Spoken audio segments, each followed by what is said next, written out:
All Negro Comics came out in 1947, and it really is a piece of history, as cliche as that may sound. And the comic knows that it is historic, with a Dear Reader's first page giving the mission statement by the president of All Negro Comics, Orrin C. Evans. Orrin Evans was an outspoken journalist in Philadelphia and is considered to be the first black general assignment journalist, which actually got him barred from a Charles Lindbergh press conference because of his skin tone. Anyone who's even interested in journalism should know who he is, just like anyone who wants to be a cartoonist should know who Jackie Orms is. But let's get into the comic proper. To quote the reader's page, "Through Ace Harlem, we hope dramatically to point up the outstanding contributions of thousands of fearless, intelligent Negro police officers engaged in a constant fight against crime throughout the United States." So naturally, the story starts off with some good old-fashioned armed robbery by people I'm just gonna call Huggy Bear and Willie Dynamite. I kid, but there was some apparent backlash from how the baddies in this were your standard caricatures of the jive-talking pimp daddy stereotype. I'm actually going to disagree with Time magazine on this one, because in the 40s, most street-level muggers were written in this way, and while it may not have reached the over-the-top level, you get a similar style from gangsters in crime stories of the time, where you get the, "Oh, cheese it, Muggsy, it's the coppas," and kind of that sort of style. Either way, in comes Ace Harlem, and yeah, he's definitely a 1940s detective here. What I really do like is that he actually follows the clues left to figure out that it was the Zoot Suit Killers, and the audience can follow along, even if we did see how the crime went down originally. Eventually, Ace does find the villains, but well, after a fight, things kind of wrap themselves up. Yeah, Ace really didn't do much in this case actually, except if you want to count that guy hanging from the ceiling now.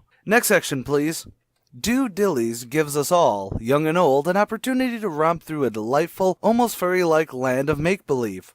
Okay, let's romp around with a couple naked tots. Oh, Jesus. Okay, I kid. It's a wholesomely cutesy little introduction to Bubbles and Bibber, though it does last way too long at like 10 pages for my sanity's sake. There's a quick 2-page prose, which isn't bad. Basically, 2 kids stumble on a criminal and they just get rewarded for it. Enough to buy bikes at least. Neat. Then we come to Lion Man. Dear Reader's Page time. Through Lion Man and Bubba, it is our hope to give the American Negroes a reflection of their natural spirit of adventure and a finer appreciation of their African heritage. Okay, this is going to be the one that gets me in hot water. I know it. So Lion Man is an American who stays in the darkest tribalist Africa, or rather the Gold Coast, or Ghana for modern understanding, to defend a giant mountain of uranium. Also, he has an orphan black sidekick named Bubba. Short answer, evil people come in, hijinks ensues, the good guys win. Okay, my problem with this is that it is a very time-specific ignorance that we do see in a lot of older comics. Africa is always tribal and backwoods. I'm going to quote Kofi Glover, a professor at the University of South Florida, as well as a native of Ghana, to kind of explain what I mean. A shared complexion does not equal a shared culture. And it's something that I do get flack for agreeing with. The difference in culture and cultural heritage is something that many people overlook. But that's not really a conscious problem in 1940s, because again, connectivity wasn't really the thing it is today. Though, interestingly enough, I think it was also in 1947 that the United Gold Coast Convention began, which was the nationalist movement for self-governance that would eventually lead to Ghana. So I can get behind this, and had All Negro Comics continued, we could definitely have seen more African symbolism and culture bleeding into it. It could have been really something, is what I'm trying to say. Next we get a quick gag page with Hep Chicks on Parade, and I legitimately laughed at these. It could be because maybe it's universal now that sometimes fashion can just be hilarious, or because they're quick one-pick, one-punchline things that work really well. It's good is what I'm trying to get at there. I'm just going to remind everyone that this is in fact an all-black creative team for every one of the works that appears, so I'm just going to gingerly step to the final section, which is another one that's going to get me in trouble.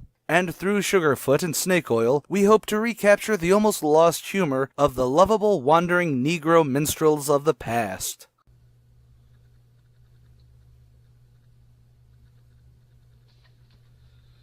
Okay, I got this. Maybe.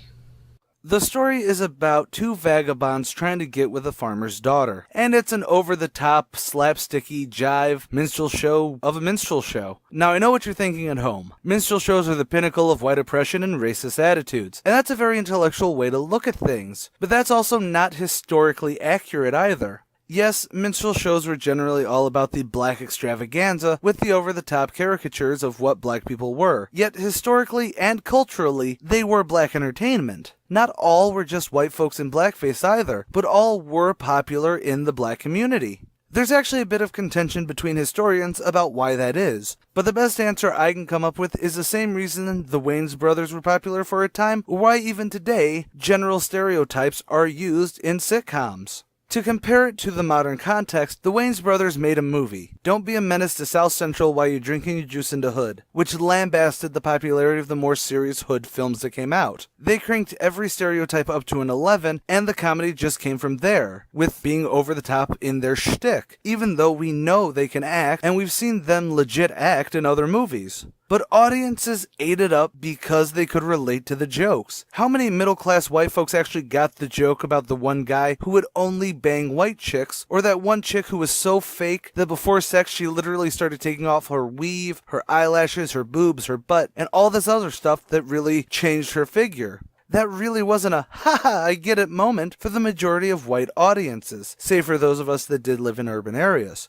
And as for sitcoms, it's a similar thing, where the dumb character can easily be the funniest because they're not acting the norm, be it by wordplay or by slapstick. This is also why people could laugh along with them when they maybe took down a character that was too uppity or too grand. But ultimately, all that is about black ownership of the humor, so it's not making fun of a different race or treating them as lesser, but reflecting the humors in an in-jokey way. Please note I'm not stating that minstrel shows should make a comeback, though we can argue about how the humor of it has led to why sitcoms could use broad caricatures for their humor. I'm just trying to explain, albeit poorly, why recapturing the lost humor of the wandering Negro minstrel was seen as a positive at the time. So ultimately, what do I say about this book? It is a great piece of history, but it is definitely extremely dated. But I think that's the reason it should come back. Hear me out. I'm not saying that tomorrow I'm going to start a Kickstarter for All Negro Comics number 2 and have it pick up exactly where this left off. These are dated stories, but they're also archetypes we see in comics today. Imagine if tomorrow a Kickstarter started for All Negro Comics number 1000, where a more modern version of these characters come up. Ace Harlem is now a detective for a Philly police department. Lion Man is actually the son of the original Lion Man, dealing with being half African, half American, while protecting United Nations interests and a country he has grown up to love, kind of like the first volume of Batwing. I would drop the do Dillys and Sugarfoot though, or evolve it, add some other stuff and make it as though it had never stopped, and then go back through and make issues to fill in the blanks. Like, have an issue during the 60s. Ace quits the force because of racial tensions, but becomes a street detective, helping black communities too afraid to go to police. Or the late 80s, and Lion Man moves to South Africa to fight for the repeal of apartheid. Because this comic is in the public domain, there is so much that could be done with it to showcase an amazing premise and be able to follow through with Orrin Evans' original vision. Every brushstroke and pen line in the drawings of these pages are by Negro artists, and each drawing is an original. That is, none have been published anywhere before. The publication is another milestone in the splendid history of Negro journalism. All Negro Comics will not only give Negro artists an opportunity gainfully to use their talents, but it will glorify Negro historical achievements. Sadly, this was the only issue of All Negro Comics, since they could not obtain the newsprint to make the comic in the standard format for a second issue. There's speculation that it could have been because of bigotry of the time, or because of competition, but for whatever reason, I think we lost unique history that would have changed the landscapes of comics today. Now, if you'd like to read All Negro Comics, though I still highly recommend purchasing it, you can read it for free at Digital Comic Museum. All the comics at Digital Comics Museum are in the public domain and free to download. It is a fantastic archive of comic books that have lapsed their copyrights, which is amazing because some of the ones they have, I've actually not been able to find reprints of at all. So check them out and give them some love. But that is all for this video. If you agree, disagree, or just want to say your 2 cents about this comic, then leave a comment below. While you're down there, please let us know what you'd like to see on the next Binging on Comics, or Reader's History, or any of the other wonderful shows we have on this channel. Like us on Facebook, follow us on Twitter, and please consider supporting our Patreon, where you too can get me to review something because you dislike us. Hey, I made more money off that than I ever did YouTube. But even if you just subscribe and share, that gets us closer to getting our remonetization threshold. I've been the Comic Archivist, and stay golden, Inklings.